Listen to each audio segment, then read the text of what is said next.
I move that Bill C-65 be amended in clause 0.1 on page 1 by replacing line 7 with the following. Harassment and violence includes any action, conduct, or. Do you wish to make any comments about it? These were recommendations made by the Canadian Human Rights Commission. It was a primary recommendation, as well as by witnesses who appeared before us yesterday. So. Anybody else?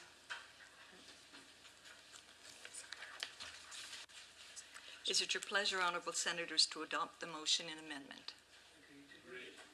Agreed. Shall clause 0.1 as amended carry? Shall clause 1 carry? I move that Bill C-65 be amended in clause 1 on page 1 by replacing lines 15 to 19 with the following. 122.1, the purpose of this part is to prevent accidents, occurrences of harassment and violence, and physical or psychological injuries and illnesses arising out of, linked with, or occurring in the course of employment to which this part applies. B, recognize that every employee has the right to employment that is free from harassment and violence. And C, advance gender equality, address issues of racism, and ensure that the rights of women workers, including those who face intersectional forms of discrimination, are respected, protected, and fulfilled. Any comments? This also was a recommendation from the Canadian Human Rights Commission and National Association of Women of the Law, and one of the concerns was that the Canadian Labour Code currently recognizes fundamental human right to employment free from sexual harassment in section 247.2. Bill C-65 would remove this provision as part of its repeal of Part 3 of the Canada Labour Code. And so the purpose is to ensure that the right is preserved in Bill C-65's new provisions on harassment and violence. Any further comments? I was just wondering if we could do any of this in amendments, or is it in observations? I mean, if there was any way we could. Well, if they're not passed, certainly I'd be willing to talk about observations. Okay. Yeah. Is it your pleasure, honourable senators, to adopt the motion and amendment? So the motion is carried? Carried. Shall clause, where are we now? Shall clause 1 as amended carry? Oh, sorry. Sorry. Okay. So it's a it's that Bill C-65 be amended in clause 1 on page 1 by replacing the line 19 with the following. This part applies, and to recognize that every employee has the right to. Do we have a copy of that amendment, sir? 2A. Oh, sorry. Never mind. Brain dead. Yes, Never mind. I think you're referring to the second Yes. clause. Yes, I'm now. All right. So, shall clause 1 as amended carry? Agreed. And then back to the script, shall clause 2. Shall clause 2 carry?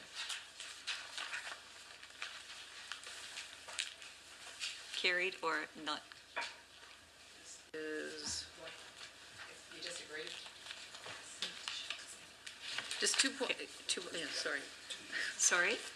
I move that Bill C-65 be amended on page 2 by adding the following after line 6.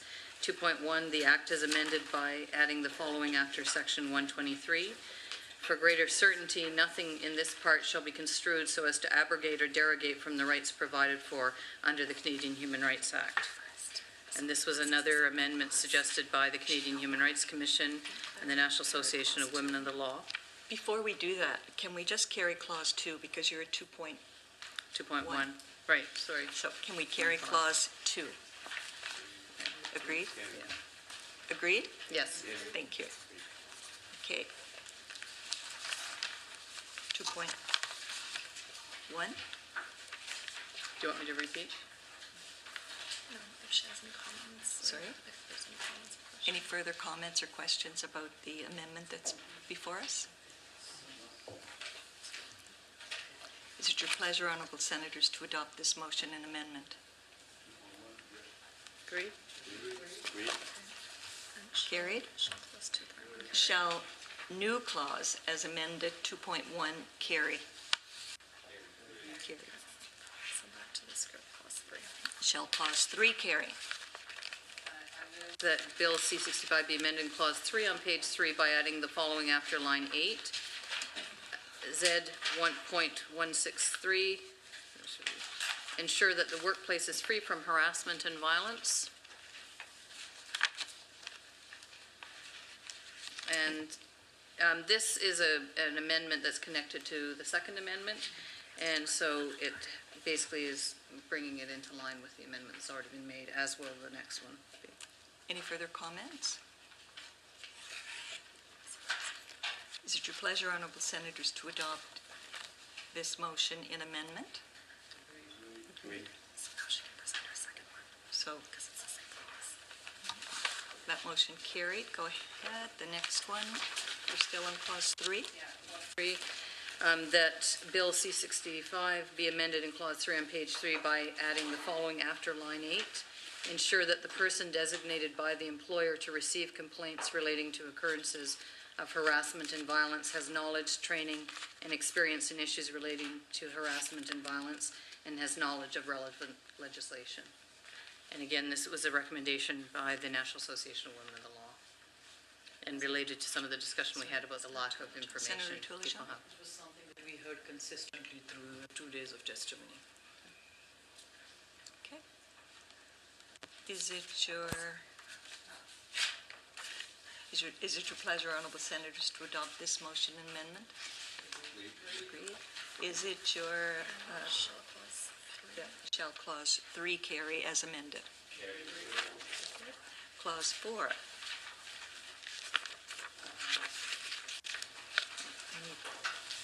Agreed? Clause 4. Oh, sorry, it's back to this. Flipping papers. Sorry, we're flipping between pages here, sorry. So you're back to her. Shall clause 4 carry? Agreed. Shall clause 5 carry? Bill C-65 be amended in Clause 5 on page 4 by adding the following after line 25. Subsection 127.14 of the Act is replaced by the following. The persons who investigate the complaint shall inform the employee and the employer in writing in the form and manner prescribed, if any is prescribed, of the results of the investigation and provide them with a copy of the investigation report. And again, this was a recommendation from the National Association of Women of the Law, talking about the ensuring due process and that individuals have copies of the reports that are written in relation to the complaints. Any further comments? Is it your pleasure, honourable senators, to adopt the motion and amendment? And then she has another one. Continuing on clause 5. This is an amendment proposed by Senator McFedrin, that Bill C-65 be amended in Clause 5 on page 5 by replacing line 11 with the following: the matter is otherwise an abusive process. And this was again a recommendation from the National Association of Women in the Law to try and deal with the fact that sometimes trivial, frivolous, and vexatious is used to invoke stereotypes such as victim blaming. And so rather than use that language to actually talk about abuse as a process. Any comments? Is it your pleasure, honourable senators, to adopt the motion and amendment? Sorry, I'm not hearing. Agreed. Shall clause 5 as amended carry? Carried. Then back to the script or clause 6. Shall clause 6 carry? Carried. Shall clause 7 carry? Carried.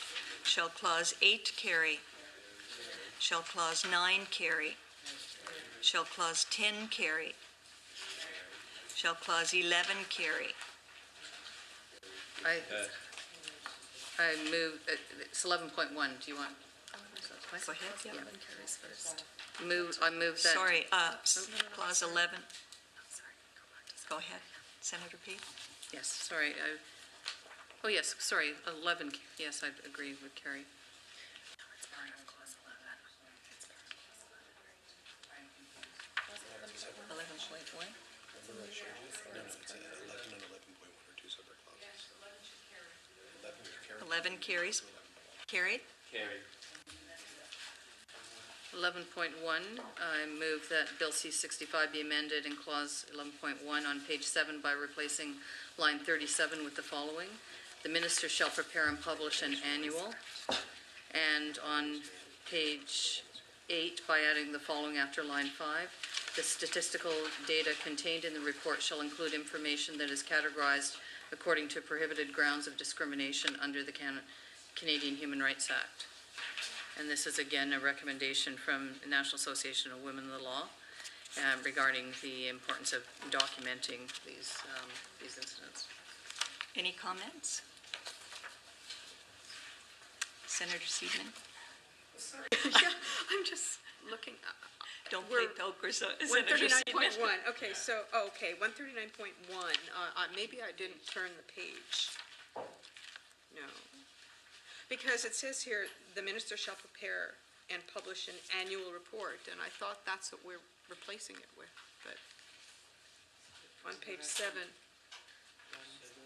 139.1, but it's sub 1.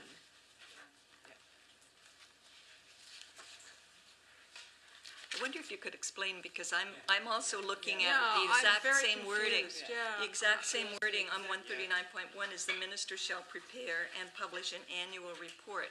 And that's what this is. Right. That's what this I'm- says. I'm just really glad to know I wasn't the only one who was confused about it. Yeah, it's changing the numbering because of the, Oh, It's so just we're only adding the changing one. the numbering, Yeah. but not the, okay, that makes sense. Thank you. and then adding number 2. So should we do number 2 first? Is that allowed, clerks? I guess it's changing the whole section, so. Yes, it's just adding this one. Yes. And then adding two.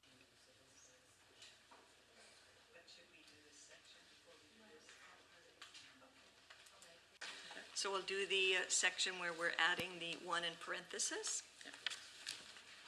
Now that it's clarified, I believe. Okay. And then adding sub 2. Yeah, Yes. it's all part of the same one, so would you continue with, you already explained the second Yeah. part. Any questions?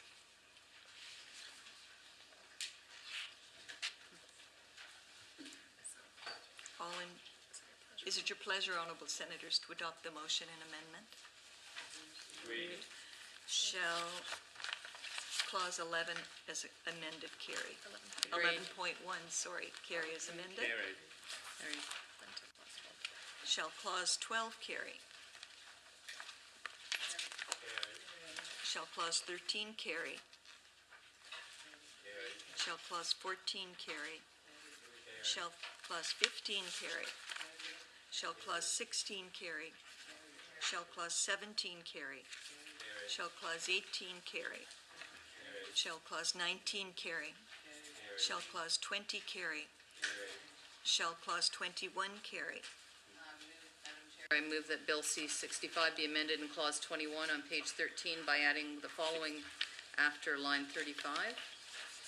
For greater certainty, subject to section 2, nothing in this part shall be construed so as to abrogate or derogate from the rights provided for under the Canadian Human Rights Act.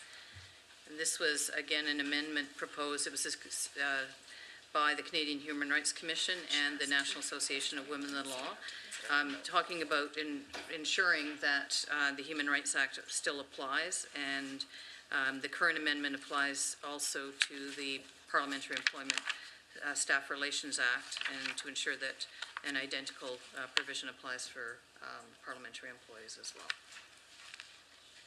Any further comments? Is it your pleasure, honorable senators, to adopt the motion and amendment? Agreed. Still carry.